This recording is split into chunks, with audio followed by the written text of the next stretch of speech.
Howdy, folks, and welcome back to Fate Extra Caster New Game Plus. Today we'll be continuing round 4, day 2.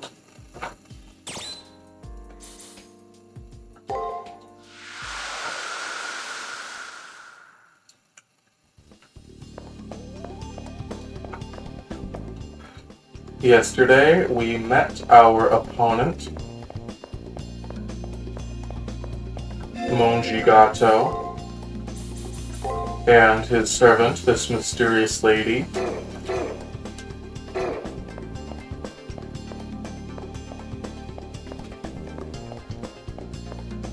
Now we gotta see what we can do. They blocked the way to the trigger on the first floor as well. 4th Chimeric Lunar Sea, 1st floor.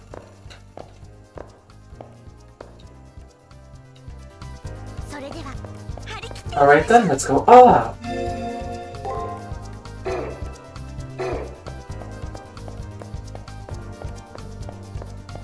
We can just go!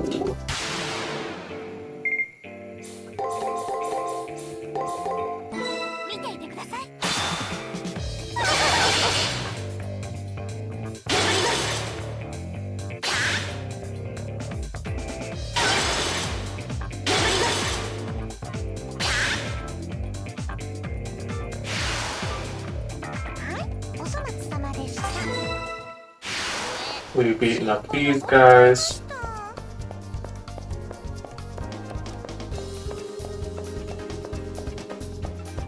Okay.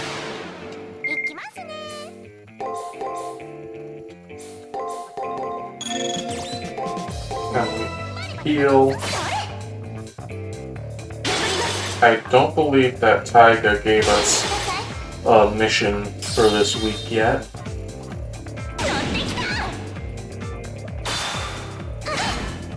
Oh no, we got popped.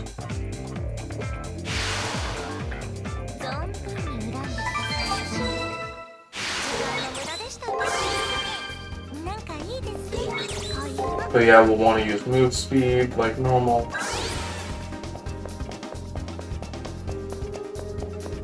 And take out this darn cube.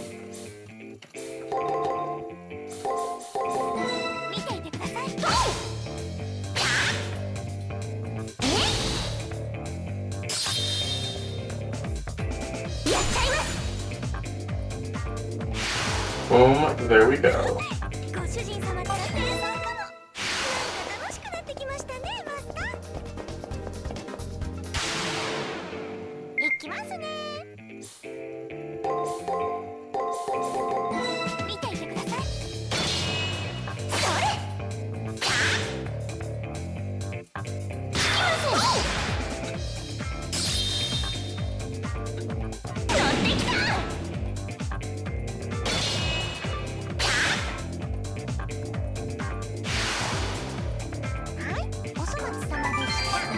That guy's taken out.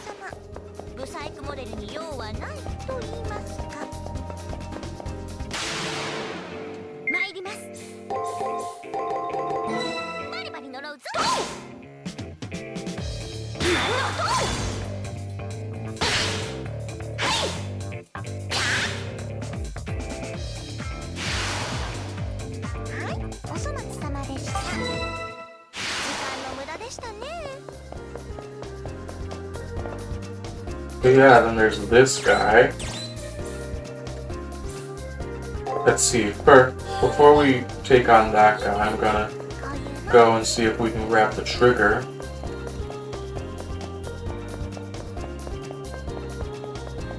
Yep.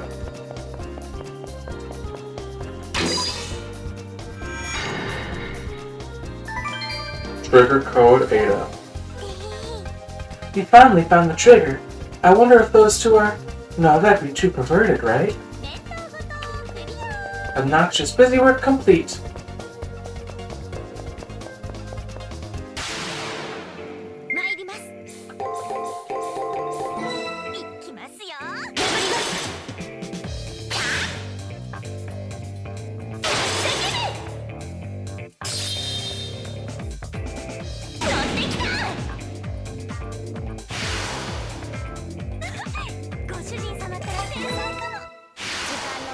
We are so drastically above level.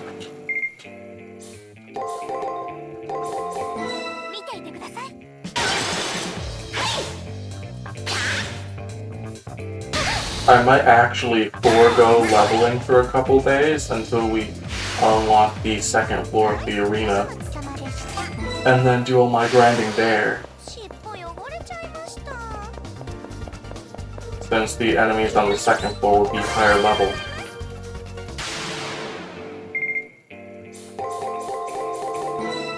It seems like it's gonna be a normal pattern.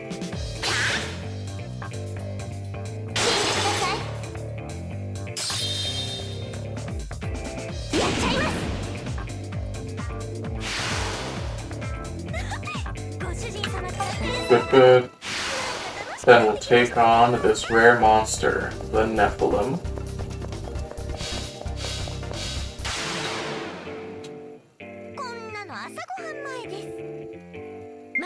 Nephilim Alpha.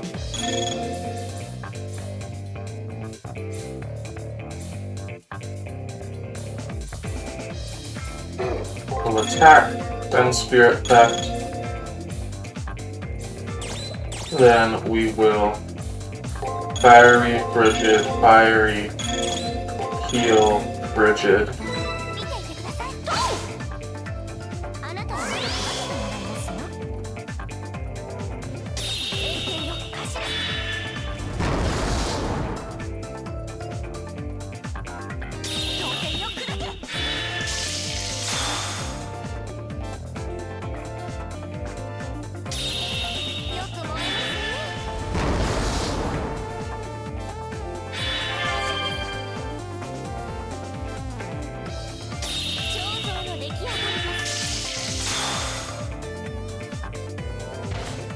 Good. And we'll break. Fiery, Chaos, Fiery, Chaos. Then break again.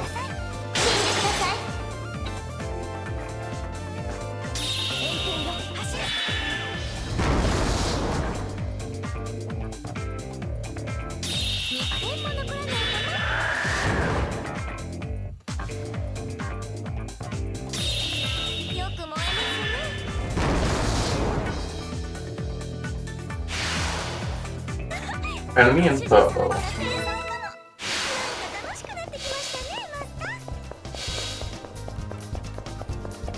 Well, we got the trigger, but we'll still need to get Taiga's item tomorrow. And then keeping in mind that we started this week at level 22, so I'll want to be at level 28 by the end of it. Keeping with my 6 levels per week while also being over leveled idea.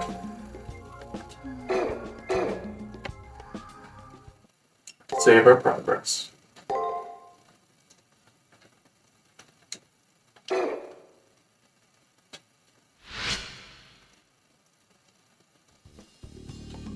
I've been too preoccupied with the conversation with Rin yesterday to gather information. Not good. What is the matter? You don't look too well. A warm voice envelops my poor frazzled soul in an embrace. It wasn't nice of me to do so, but I happened to overhear you and that girl talking yesterday. I have pondered why you give off a different vibe than the other masters as well. Are you still worried about what she said? Yeah, that's pretty much it. Because there is no sense in being uncertain of yourself. I do not believe many people are ever self-aware. Can't you accept not knowing as part of your identity? Make it part of my identity? What in the world? Good day, then. Leo left before I could come up with a witty retort.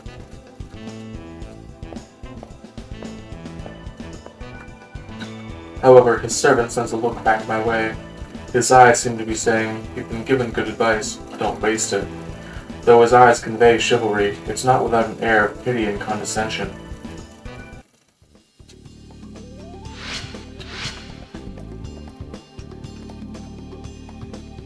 What Leo told me earlier has been dominating my thoughts.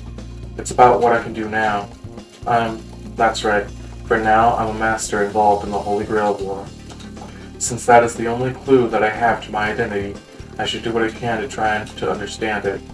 Maybe if I compare myself with the masters I've faced, I'll learn something about myself. Remember Alicio. I try to recall everything I learned about Alice. She was, in a sense, an innocent victim of all this. A cyber ghost. A lost, lonely little girl who couldn't go home and only wanted someone to play with.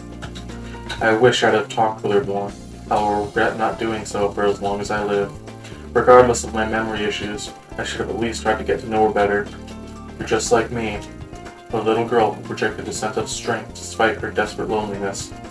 But it's too late to do anything now. She's gone, and her blood will forever be on my hands. Any clues I might have learned disappear like snowflakes melting in the palm of my hand. I guess I won't be able to figure anything out after all. Are you still worried about that, my master? I think you're wonderful just the way you are. Although I have to applaud your earnest desire to rediscover your origins.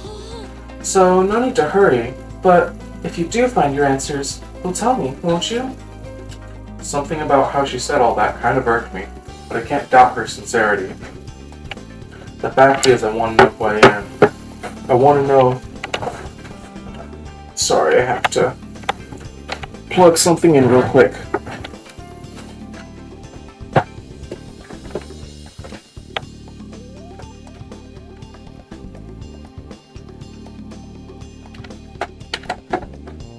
I want to know who I am. I want to know where I came from. I want to know what there is for me. You might get some answers if you talk to everyone around you. I'm just saying. Even that one girl says that for herself. The only way to know oneself is to first understand others. Pastor may be onto something. Talking to others might give me some insight into my true self. For now, I should go to the nurse's office. I want to check in on Rani, and maybe pick up some info as well.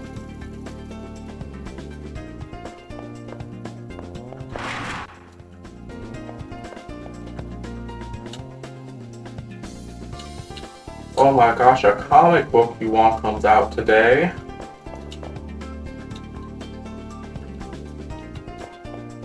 But I talked to this guy twice. Leo's still hanging out in the library.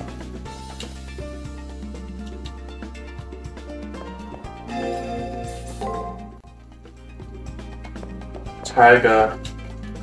Hakuno, something urgent has come up. She made a feast, but it got recognized as trash and sent to the arena for disposal. So we have to get it today. My head is filled with worry for Rani as I make my way toward the nurse's office. When I reach the area where the beds are, she is as expressionless as always, but I think I see a bit more of a gleam in her eye than yesterday. You've come again? Rani welcomes me with barbed words, but they're spoken quietly, with a note of reservation. I have nothing to say to someone who speaks poorly of my professor. Please leave. Ignoring her words of dismissal, I speak over Rani. I need to talk to Rani more. I want to draw out more of her feelings. Plus, it helps me relax to know what's on her mind. It seems I am not a human being. I tell Rani about how Rin found out that I'm not a human being, and that I actually have no idea what I am. Rani listens attentively to what I have to say. Unlike me, Rani at least knows who she is. That's why it irritates me that her professor's words dictate her life. When she hears that, Rani replies in a gentle tone. My professor is my everything. My professor is my progenitor and my teacher. When I ask to hear a little more about her professor, Rani lights up and words pour out. Although I was but my professor's tool from inception, my professor raised me as a human being. Because I was not created with much emotional depth, carrying out my professor's wishes is my own. Yes, we are the same. I think you and I are both empty vessels, Hakuno. The same? What does Rani mean by that? She can't be in my gaze. After a long silence, Rani looks into my eyes and delivers a cold, cruel truth. I have created a hypothesis based on your talk with Mitosaka. You do not have an actual body. I'm too taken aback to respond. I don't have an actual body? Magical backlashes have no effect on your brain, though technically that's impossible. You would have suffered damage if you had a body. I am no exception to that rule. With that evidence in hand, there can only be one conclusion. Only a body that doesn't exist cannot be damaged. Perhaps you are but a string of ones and zeros, Sakura. No. Wait. Just hang on a second. Oh, please don't misunderstand. Say you don't have a body doesn't mean it isn't out there. It just means you're disconnected from it. I heard you've had issues with prelims. Perhaps the link to your body was cut off before the preliminaries. It's only natural for your memory to be hazy, as you were severed from the database, your body. I see. It's not that I don't have memories, it's that I can't retrieve them at the moment. If that's the case, I just need to repair the broken link. This must be quite problematic for you, Hakuna. If you don't mind, please allow me to help. Ronnie will help me relink with my body? That's the best news I've heard all tournament. I impulsively grasp Ranny's hand and thank her fervently. Of course, we're in the same boat after all. I'll devote my time to finding the location of your body on Earth, Hakuna. What a relief. Once I have my body back, I'll learn everything about myself. Why I entered this fight, what my history is like, what my life is like. What my history is, what my life is like. Once I know those things, I will be able to fight with pride. Brownie smiled softly as if reading my thoughts. We are the same, Hakuna, for I, too, have been on a quest this whole time. I just remembered. Remembered what? Brownie smiles at me, but then she gets enjoyment out of seeing me worked up like this. She has lost her earlier hesitancy. I'm afraid I'm a bit worn out, and so I apologize for my unsociable behavior earlier. Will we talk again tomorrow? She really didn't have to ask. I nod yes. Satisfied, Brownie settles down to sleep, sighing, "It's a promise." I guess that was too draining of a conversation for someone who is currently bedridden. I'll leave her to be for now. There's an arena to be explored anyway.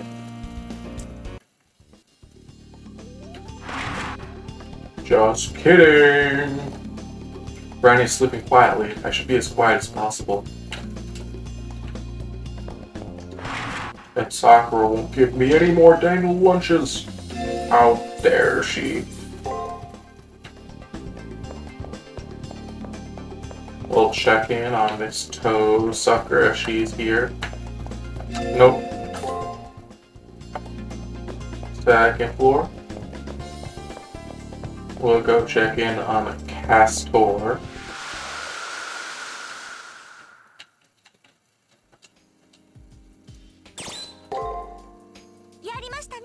You did it, my dear master.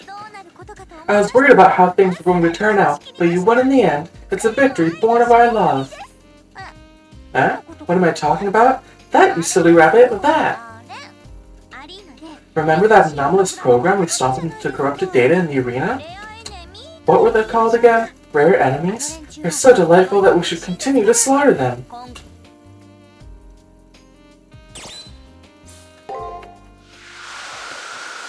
Huzzah! So it looks like we got the first rare enemy achievement. We get the second one for killing 5 of them. Tiger needs us to go grab her feast by the end of today. Look totally stressed out. What's for a minute? I got up stuff and reasons. As I head to the arena, I bump into Gato at the doorway. He appears to have just finished exploring. Will they have to fight? I stand at the ready, but Gato is at ease. Giving it your all? As time passes and your chakras slow, senility and death creep closer. Therefore, train ever harder, my beloved foe, for then will you be a worthy sacrifice to my god. I am here! As always, he's spouting nonsense. Still, I can't help asking him why he entered the war. A motive? I simply wish to bathe the world in the light of my god. In the light of God, as is the will of my lord. As I am God's sole mouthpiece, you may bow before me to be forgiven of your trespasses, little heretic. So ridiculous. Whatever. I don't bother opening my mouth because Gato won't shut up anyway. Oh Lord, please guide this young soul by the light of your demonic eye, if only to the calling. Gato's maniac laughter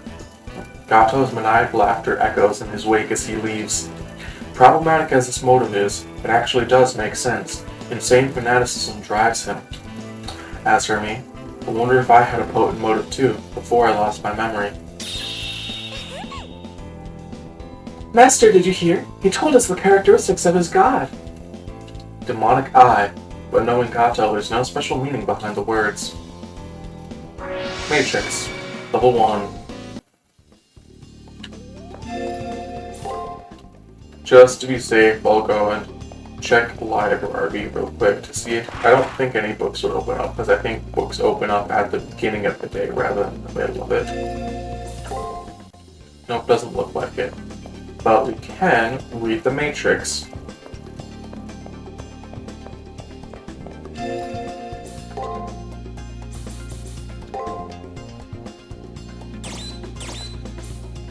Demonic Eye, A to C. Those who possess the ability of demonic eyes are capable of influencing the outside world, the effectiveness of which has been severely reduced due to the incompetency of the master. So yeah, it's saying that Servant Girl here has demonic eyes of A rank, but because Moshigato sucks, they've been reduced to C rank.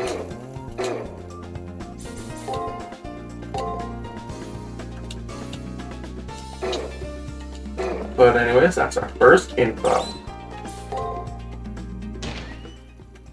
This week is structured all weirdly. Because like we don't get any info until day 3, and also Taiga doesn't show up until day 3, but there's like nothing going on in the arena itself, and it's all weird and stuff.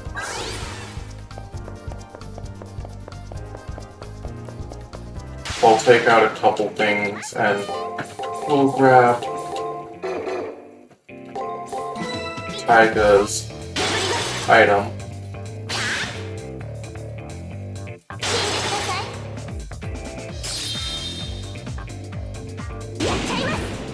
Bop on the head.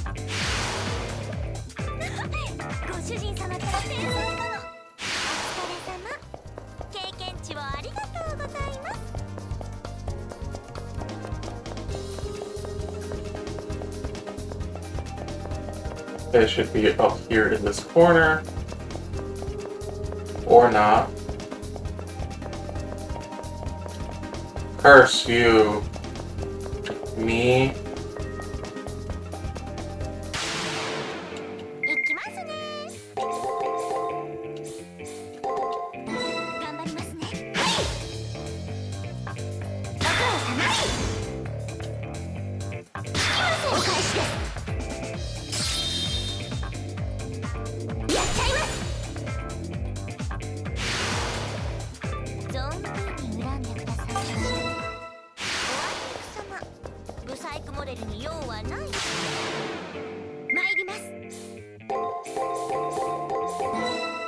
Here we go, we'll take out another cube.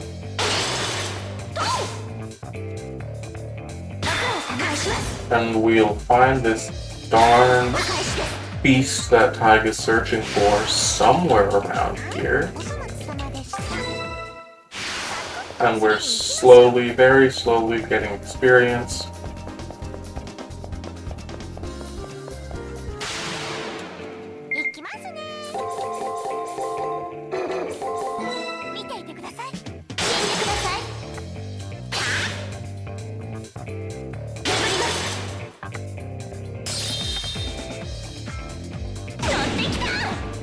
There we go.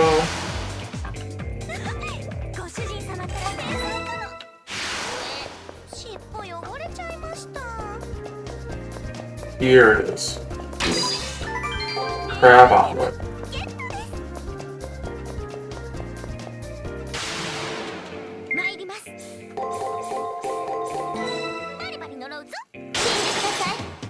And I believe tomorrow the second floor should open up, so I won't kill a ton of enemies, since the second floor will have even more better stuff to kill.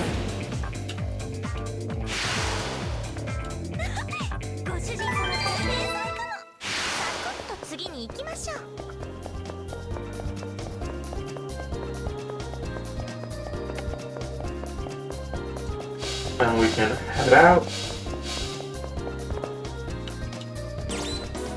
Return to campus.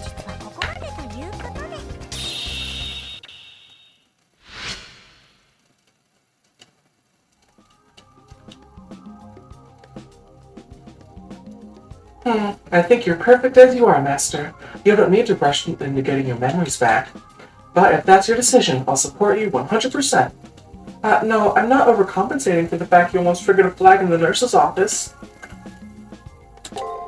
First floor, 100% complete.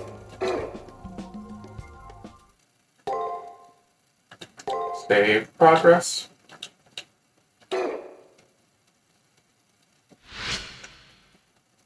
Three days remaining.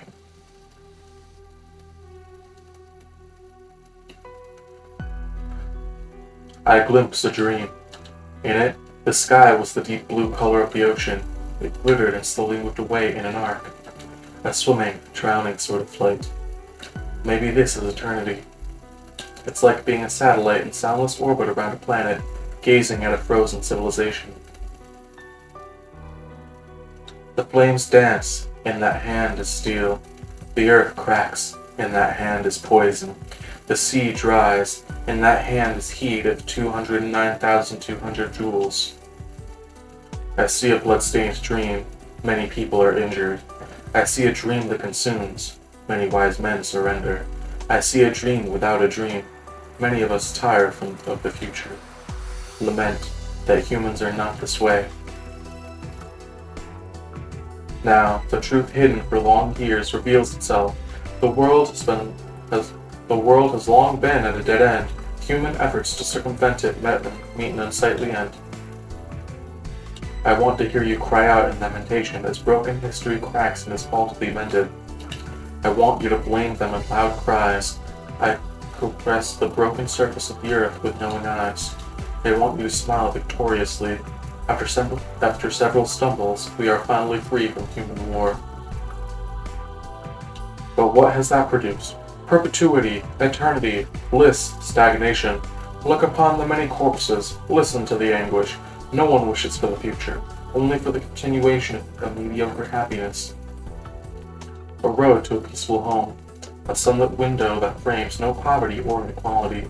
Now, I want you to answer once more. The flames dance, and that hand is steel.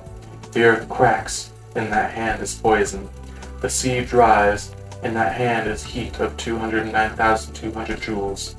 This future, it should be loudly sung that no one had wished for it. Life arose from the womb of the ocean. The virtual world preserves the memory of life's mother. We spread out over the earth, made the land more bountiful and birthed civilizations of our own. For what purpose? I want the answer to that question. I ask if there was indeed value to millennia of prosperity.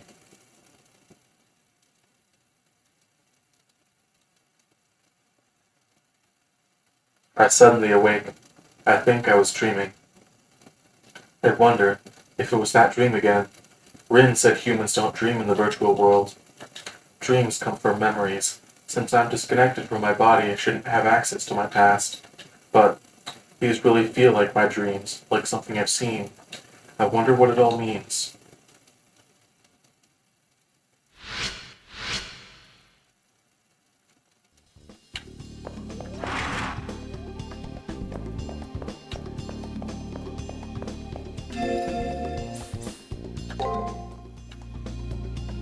Tiger.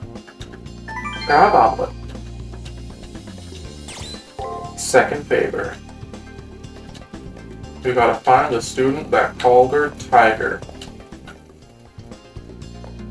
He's somewhere around here. I think third floor? No. I never remember this stuff.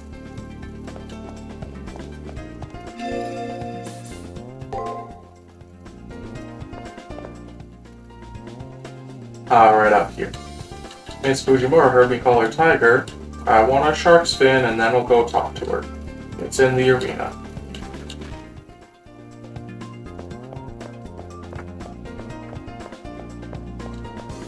Hello, dude. Have you talked to Cordelia yet? The thought that my dream might be some trickle of my former self returning occupies my mind as I enter the nurse's office. When Ranny notices me, she grins happily and greets me as if she has been looking forward to it. Her words are still guarded, but much softer. Ah, you kept our promise. Although her face was still very expressionless, I'd say it was mostly due to shyness. When I mimic her silence, Ranny launches into a rather carefully considered monologue. Yesterday, you said you had no emotional depth, Hakuno. Yeah, I want to know the depth of my character, the strength of my desires. Shinji, Dan, and Alice must have had a sense of purpose, and I want one too. I think it is not unrelated that my professor believed I could be endowed someday with a soul. The thought came to me yesterday, as I pondered by talking to you and talking to my professor. It feels very much as if I am talking to the same person. I have noted an increase in my body temperature when I converse with you. Even though I am in the process of healing, this phenomenon is unrelated. I feel at ease. This is the first time this sort of thing has happened. You've got an incurable disease! No, I think that's your heart. The heart, as in an emotional center? We're both silent. However, looking at Ranny's happy expression, I think she's pleased to be accused of having a heart. She closes her eyes and repeats the words as fervently as if it were a mantra. Professor, so this is what you meant. The spring water that fills the vessel. The heart that fills me, so warm. After saying that, Ranny raises her head to me a second time. Thank you very much. Now, I'd like to do something for you. Is there anything I can do?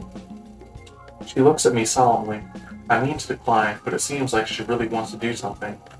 I had a weird dream, or actually, it wasn't a dream. I'm not sure how to describe it.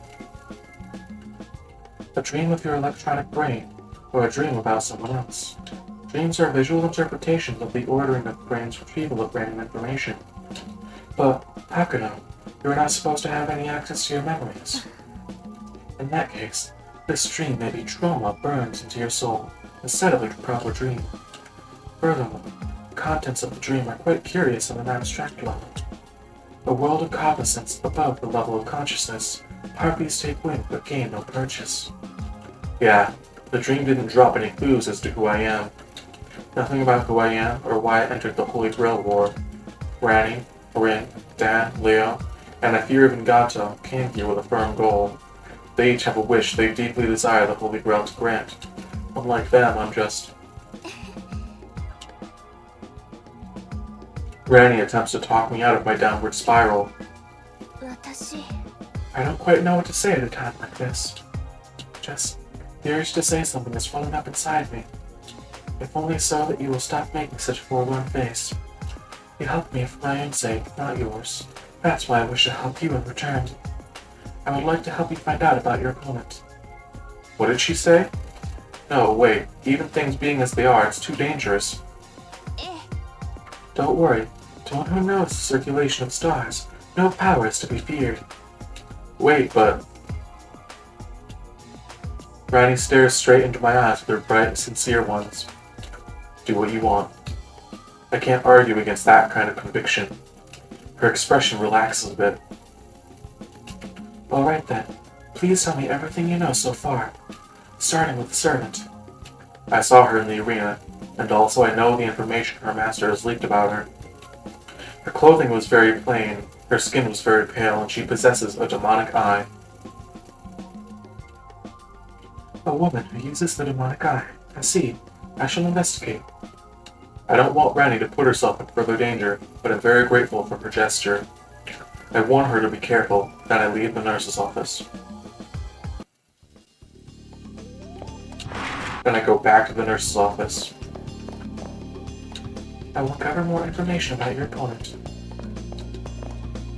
Oh yeah, we got the Ranny smiling sprite.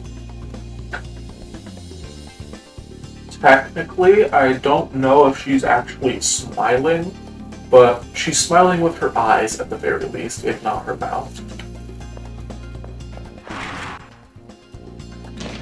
Being used to Ranny's facial expression can tell us that that face on Ranny means she is happy or something. Toko doesn't want to talk to us. I'm so sad. Also, I think the secondary cipher key has been generated on the second floor. Huzzah!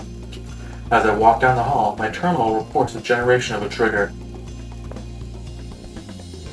So, young master, I trust things are going well. I feel like he's about to how do you do fellow kids us. Kodomine, it's rare that he addresses anyone directly. I wonder what he wants. Allow me to apologize in advance for the short notice. I felt that everyone was bored of simple searches, so I have set up a challenge to break the monotony. Challenge? What more could he possibly want us all of us to do? The challenge won't be excessive, and all masters will receive a special task for this period. And of course, every master's task will be unique. However, with that said, how does a hunting competition sound to you? On day 5 of the prep period, you and your opponent will see who can kill the most enemies. Kodomine senses my puzzlement, but answers my confusion with a dismissive shrug. Oh, my apologies. I forgot the most important part, it seems. Let us speak of rewards now. As a reward, on the 6th day, I will bestow upon the victor part of their opponent's combat data. So, I trust you find that suitable compensation for your efforts, correct? Quickly, head to the arena now. Competition will take place on the 2nd floor. I guess I don't get a choice in the matter. So yeah, he said it weirdly, but what he actually means is that the competition will be taking place on the 4th and 5th days. And the 5th day is the last day of the competition. And then on the 6th day, we get the results of the contest, and the winner gets info. That priest, why must he interfere so? I guess basic decency is beyond him. But we'd better play along with that jerk, seeing as the reward is combat data. But fear not, my hunting skills are second to none. So, my dear sweet master, we'll beat that clown no sweat.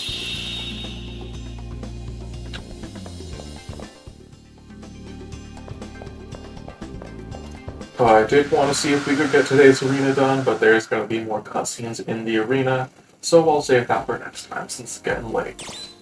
Speak with Caster. Hey, now that we're halfway through the fight, how about we take a breather? Maybe have a nice picnic? That would be a joke. Seriously, I'm just fed up with this whole ordeal. And a picnic would be really bad. Lethargic doesn't even begin to describe how I feel. I think that's actually her normal dialogue for this week. But a bit abrupt, but that'll be all for today. Tomorrow we will continue with Day 4's Arena, and then we'll do Day 5 and possibly Day 6 if we have the time. I will see you all then. I hope you all enjoyed. Have a fantastic day.